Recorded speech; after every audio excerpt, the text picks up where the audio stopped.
자, 그러면 세 번째, 이제 10점짜리 문제들이 등장하고 있어요. 그런데 여러분이 최근에 했던 활동들이에요. 그리고 평가 분석을 하면서 그 항목들을 계속 반복해서 봤기 때문에 기억나는 선에서 이것을 설명할 수 있도록 준비를 하시면 돼요.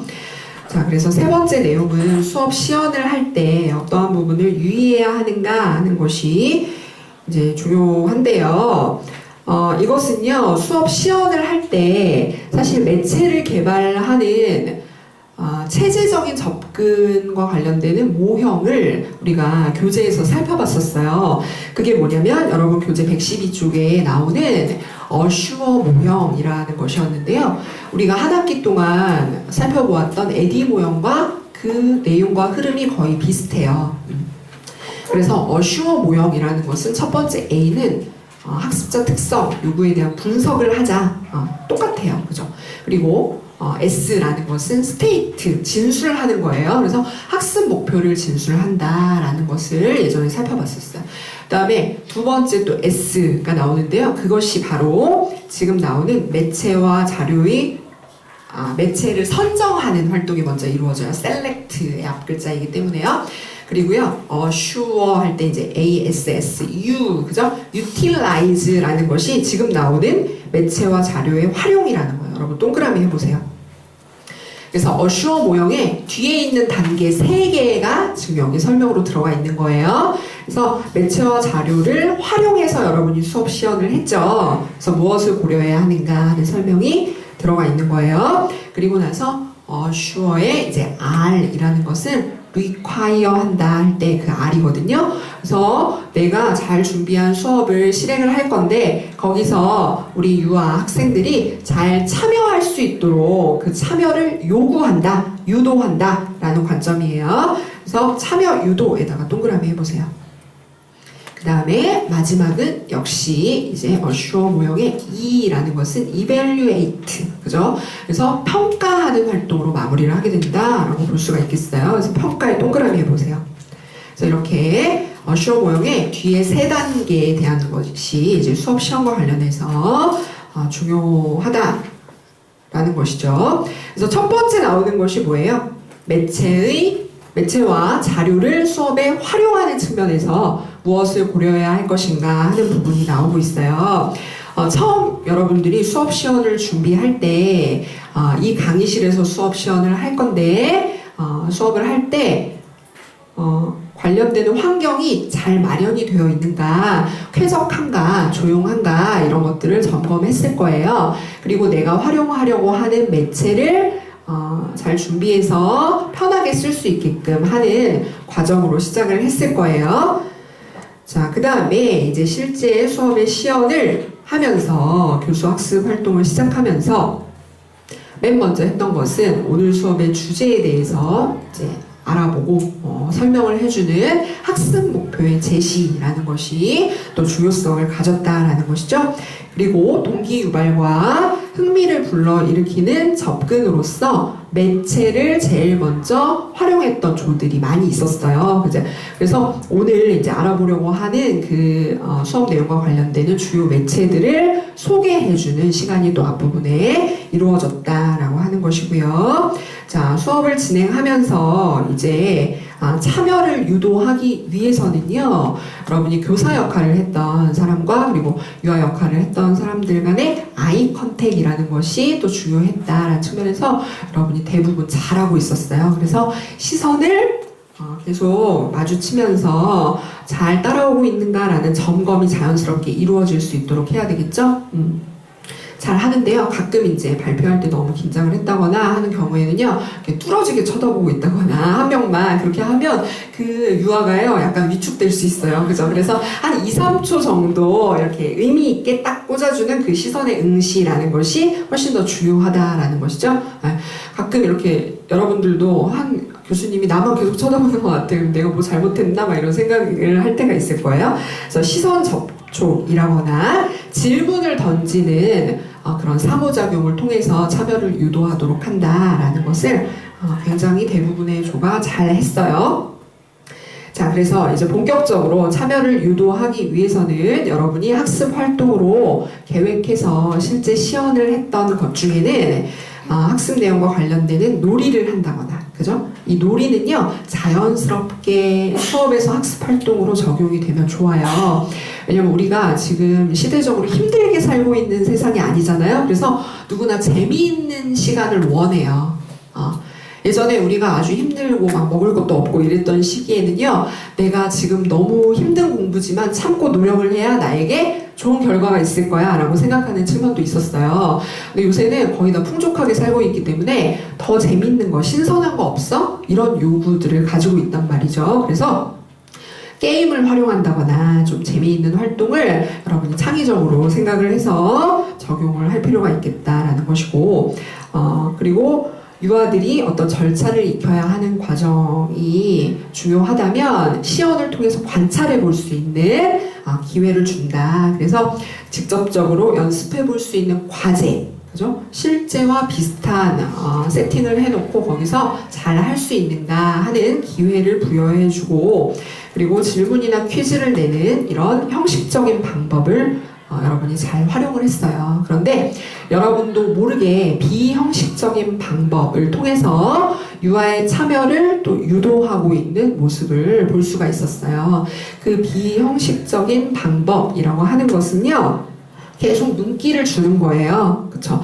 아까 아이 컨택이라는 것은 이제 상호작용을 할 때 안정감을 주는 목적도 있지만요, 지금 눈을 바라보면서 얘가 잘 따라오고 있는가, 이해하고 있는 표정인가, 이런 것들을 점검해 보는 데 있어서 이제 계속 선생님이 바라보고 있으니까 내가 다음 활동도 집중해서 열심히 해야지 라는 생각을 불러일으키게 한다라는 측면이 있는 것이죠.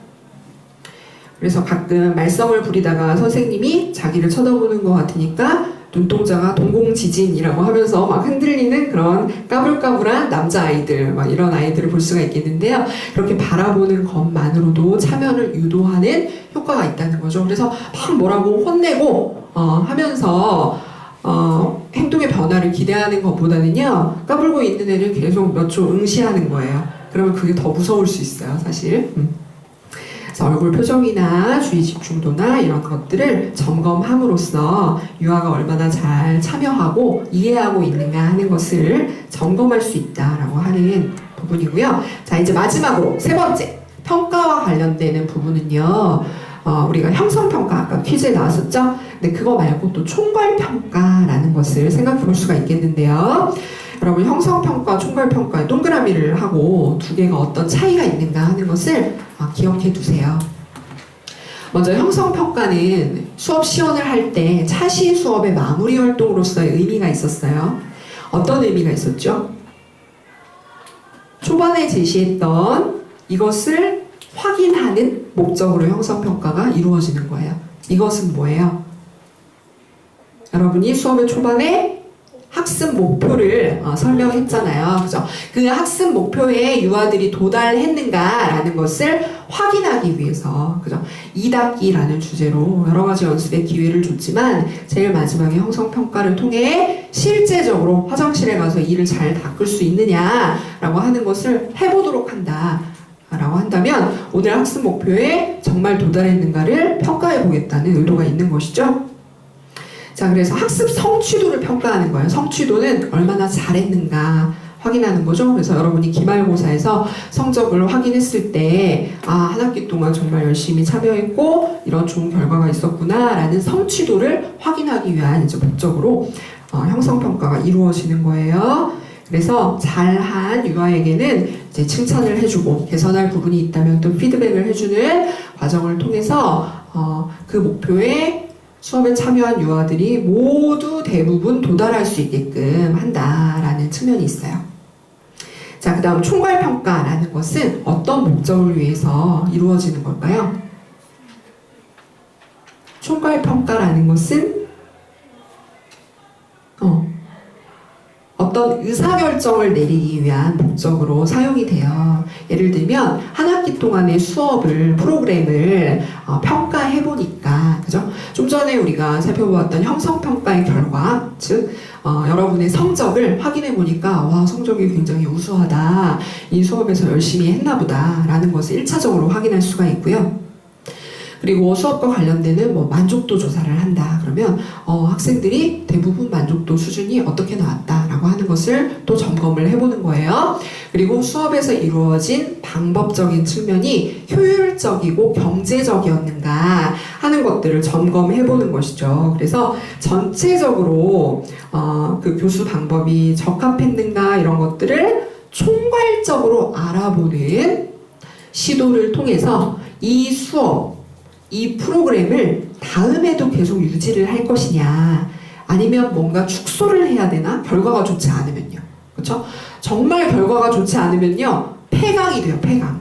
그죠? 이 수업은 애들도 열심히 하지 않고 만족도도 높지 않고 경제적이지도 않고 비용만 괜히 많이 들었어 라고 하면 그 프로그램 수업을 유지할 이유를 찾기가 어려운 거예요. 그렇기 때문에 총괄평가는 정책적인 의사결정을 위한 목적으로 활용이 된다라는 부분이 있어요. 자, 그래서 모든 요인에 대해서 전반적인 검토를 하는 평가가 총괄평가에 해당된다, 이렇게 구분을 해볼 수가 있어요. 자, 이제 마지막 4번째 내용을 살펴보고 이제 끝낼 거예요. 조금만 힘을 내보세요. 여러분, 영상을 믿고 지금 막 엎드려 있고 자는 거 아니죠? 영상을 안 보내줄 수도 있어요, 교수님이. 마음이 바뀔 수 있거든요. 네. 자, 4번째 주제는요, 이제 수업 관찰을 통한 수업 분석의 효과라는 부분이에요. 이게 62쪽에 평가의 측면에서 여러 가지 항목으로 교재에도 포함이 되어 있어요. 그래서 여러분이 예비 교사로서 동료 교사의 수업을 관찰해 본 거예요. 그렇죠? 그래서 수업에서 정말 중요한 부분이 무엇인가에 대해서 토론해 보는 또 기회를 가졌죠. 자, 그래서 같이 정리를 해볼게요. 우리가 교육 방법 및 교육 공학 수업을 한 학기 동안 같이 하면서 가장 많이 나왔던 그 내용은요, 체제적 접근이라는 것이었어요. 그쵸? 에디 모형을 통한 체제적 접근을 여러분이 실제로 경험해 본 건데요. 그래서 분석, 설계, 개발, 실행, 평가의 과정을 통해 여러 가지 아웃풋을 도출해내었고, 이렇게 활동을 마무리할 수 있게 되었죠. 그런데 여러분이 수업의 시연을 마치고 나서 평가라는 활동을 통해 그렇다면 어떻게 마무리를 하는 게 좋은가 하는 부분을 지난 시간에 같이 생각을 해본 거예요. 자, 에디 모형의 마지막 평가 활동의 결과는요, 앞부분에 있는 4단계의 피드백을 줄 수 있어야 돼요. 그쵸? 그래서 여러분이 수업 시연에 대한 평가 보고서를 분석한 그 결과를 적용해서 내가 A단계에서 분석을 했었는데, 그쵸? 요구와 학습자 유아의 특성에 대한 분석을 했었는데 그 결과가 정말 잘 반영이 된 것인가? 아니면 우리가 놓쳤던 부분이 있었는가? 라고 하는 부분이에요. 그쵸? 그래서 유아의 발달 수준과 연령을 고려해서 수업을 준비했지만 다소 어휘의 활용이 어렵다라는 피드백이 있었어요. 그러면 이런 어휘 발달과 관련되는 부분을 다시 분석 단계에서 검토를 해서 조정을 해야 되는구나 라고 생각할 수가 있는 것이죠. 그리고 설계 단계에서 교수학습 지도안 여러분 만들었는데요. 거기서 활용했던 수업의 내용과 방법을 어떻게 개선해야 하는가 하는 것을 평가 결과를 통해 검토해 볼 수 있다라고 하는 의의가 있는 것이고요. 그리고 매체와 관련해서요. 대부분 매체를 아주 잘 창의적으로 완결되게 만들었는데 크기가 조금 작았다라고 하는 피드백들이 또 있기도 했어요. 사진 자료 같은 경우에. 그래서 사진 자료의 크기를 조금 더 잘 볼 수 있게 시원시원하게 크게 구성을 하자라는 피드백을 얻었다면 본격적으로 여러분이 교사가 되어서 현장에서 수업을 할 때는 그 피드백을 고려해서 매체를 만들 때 적용을 할 수 있는 이제 개선점을 기대할 수가 있는 것이고요. 자, 그리고 실행 단계에서는요, 여러분이 잘 만들었던 매체를 수업에 통합하는 것이 중요했어요. 그쵸? 매체 자체만으로 매력적이고 완결성을 갖추고 있더라도요, 그것을 수업에서 잘 활용하는데 혼선을 겪는다거나, 그죠? PPT를 준비했는데요, 갑자기 컴퓨터가 안 돼요. 이런 경우. 그죠? 그리고 뭔가를 준비했는데 자꾸 떨어져요. 그죠? 이런 식으로 될 때는 그렇다면 다음에는 어떻게 하면 좋을 것인가 하는 부분. 그리고 수업의 실행과 관련해서는 이제 교사와 유아들 간의 직접적인 상호작용과 커뮤니케이션 같은 것들이 원활하게 이루어질 수 있게끔 교사 요인이 충분히 고려되었는가 하는 부분 검토해야 돼요. 그죠? 교사 요인에는요, 교사의 전달력과 관련되는 부분, 그지? 그래서 언어적인 그리고 억양, 그런 부분들, 그죠? 목소리 톤이라거나 이런 것들을 잘 검토를 해서 개선점을 반영할 필요가 있겠다라는 것이에요. 그래서 수업 분석의 효과라는 것은 평가 결과를 이렇게 체제적인 접근의 마무리 평가 단계로서 앞부분에 피드백을 줘서 개선을 할 수가 있다라고 하는 의미, 효과가 있는 거예요. 그렇죠? 그게 첫 번째 단락에 나와 있는 내용이에요. 그죠? 교사의 수업 관찰을 통해서 교수학습 방법과 매체에 대해서 우리가 분석을 해보는 시간을 가진 거예요. 그죠? 평가에 참여했고 평가 분석 보고서를 여러분 작성했어요. 그래서 개선되어야 하는 사항을 도출하였죠? 네. 여러분 수업 시연을 했더니 개선되어야 하는 부분 그리고 단점 그리고 5점 만점으로 평가를 했더니 점수가 조금 다소 낮았던 그 영역에 있어서는 앞으로 어떻게 개선되어야 한다라는 것을 여러분이 자세하게 써서 그것을 수업 지도안에 반영할 수 있도록 해야 된다고 했어요. 네.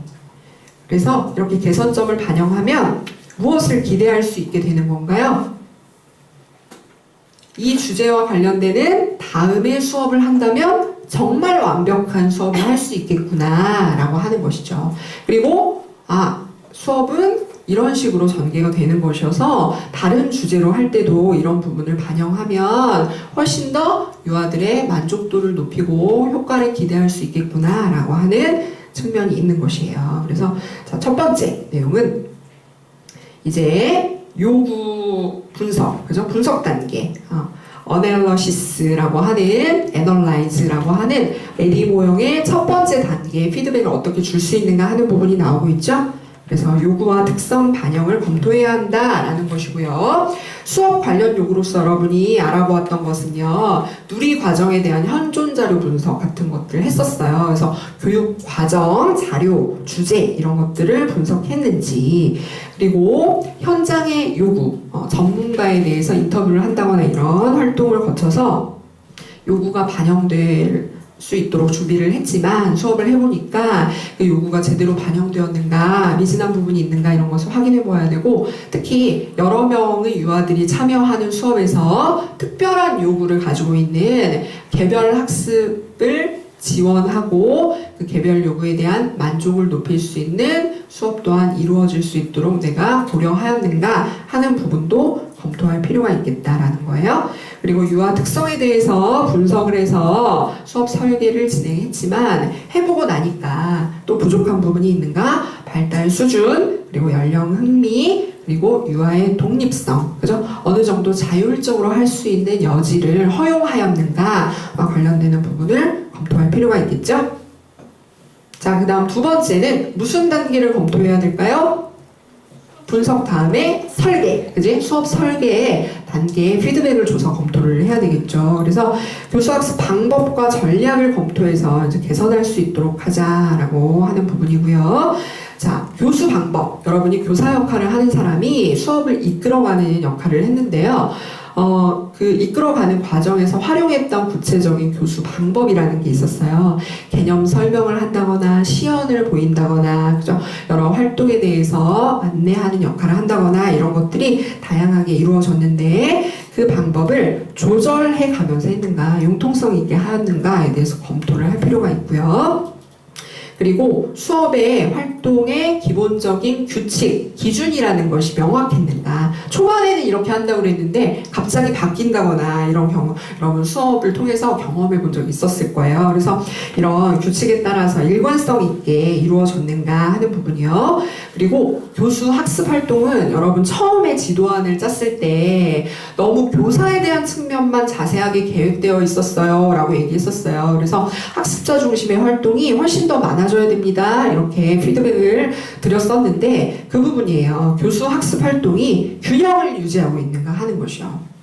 너무 선생님 설명만 가만히 앉아서 듣도록 하는 것은 좋은 수업이 아니다라고 했었죠. 그리고 수업에 처음 시작하는 활동의 시작 그리고 마무리, 수업이 이제 좀 있으면 끝날 것 같아, 내가 잘 집중해서 마무리하자라는 준비, 마음가짐을 가질 수 있게끔 구분이 되어 있는가 하는 것도 검토해 볼 필요가 있다라는 것이에요. 자, 이제 세 번째는 어떤 단계를 검토해야 할까요? 분석 설계를 했고 그 다음에 개발 단계를 평가해야 되는 거죠. 그래서 교수 매체에 대한 평가, 그죠? 개발 단계에서는 여러분이 교구를 만들었고 매체를 개발하는 시간을 가졌잖아요. 그것에 대해서 평가를 통해서 피드백을 적용해보는 단계이다라는 것인데요. 매체는요, 그냥 흥미만 유발해서는 안 돼요. 교수님이 예전에 교생 실습을 나갔는데 남자 중학생 애들이 좋아하는 소녀시대의 영상을 보여줬다 이렇게 얘기했었어요. 그랬더니 별로 효과가 없었다. 반짝 그때만 집중하더라 라고 하는 것은 그날 수업의 주제, 학습 목표와 관련되는 흥미로운 매체를 적용할 수 있도록 해야 한다라는 것이 굉장히 중요하다라고 하는 부분이었고, 매체를 초반에 활용함으로써 동기 유발의 전략으로서 효과를 기대할 수 있다라는 부분. 그런데 매체를 아주 많은 시간을 들여서 너무 힘들게 개발을 하는 것이 여러분이 현장에 나갔을 때는 더더욱 시간이 없어서 힘들 거예요. 그렇기 때문에 시간이 허락하는 범위 내에서 사용하기 편리한 형태로서 개발을 하자라고 하는 것이 또 고려 대상이고요. 경제적이고 효율적인 제작을 하자라고 하는 부분이요. 그리고 UR을 대상으로 활용하는 것이기 때문에 안전한가. 그래서 요리 활동을 할 때 실제 칼이 아닌 그죠, 플라스틱 칼을 활용한다거나 주의사항을 준다거나 하는 것은 굉장히 좋은 시도였던 거예요. 편리하게, 그리고 완결성, 신미성, 창의성 이런 것들, 그리고 크기의 적절성 같은 것들을 확인해서 개선사항을 도출할 수 있겠다라고 하는 부분이에요. 자, 드디어 마지막 단계로 왔어요. 자, 에디 모형의 평가 바로 직전의 네 번째 단계는 뭐였죠? 실행. 그죠? 수업에 시연을 했던 그 실행 단계는 여러분이 세 번째 단계에서 개발했던 교구와 매체를 적용해서 수업에 통합하는 것이 중요하다라고 했고요. 그리고 수업이 일어나는 장면에서 교사가 잘하고 있는가 하는 부분을 검토할 필요가 있죠. 그래서 먼저 교사 측면에서는 질문을 적절하게 던지고 있는가 하는 부분이요. 그죠? 질문에 대한 수업 계획이 잘 마련이 되어야 유아들이 대답할 수 있는 질문을 던질 수가 있어요. 그죠? 그때 즉흥적으로 질문을 잘 던질 수 있는 것은 굉장히 어려운 일이에요. 그래서 질문을 하는 것, 그리고 교사의 음성이나 어휘 활용이라거나 그리고 억양이라거나 목소리 톤이라거나 이런 것들을 적절하게 활용했는가 하는 부분, 그리고 교사가 무엇인가 설명해주고 안내해주고 피드백을 주는 데 있어서 효과적으로 개입을 했는가, 그죠? 교사의 피드백이 괜찮았는가, 적절했는가 이런 것들을 검토해 볼 필요가 있고요. 여러 학생들이 학습활동에 참여하기 때문에 융통성 있게 조정을 할 수 있어야 돼요. 그래서 이 활동에 참여하는 속도가 다르다라고 해서 뒤처지는 아이들한테 면박을 준다거나 그렇게 하는 것보다는 이해심을 갖고 조금 더 도와줄 수 있고 시간을 줄 수 있는 개별적인 활동으로서 조정할 수 있는 여지를 둘 필요가 있겠다라고 하는 내용이 이제 교사 측면에서 고려되어야 하고요. 자, 마지막으로 매체를 통합하는 부분과 관련해서는 학습 활동에 최적의 적절한 매체를 도입해서 그것을 수업에서 효과적으로 활용했는가 하는 부분을 이제 검토해서 미진한 부분이 있다면 어떻게 개선하면 좋을지에 대해서 확인해 볼 필요가 있다라는 것이죠.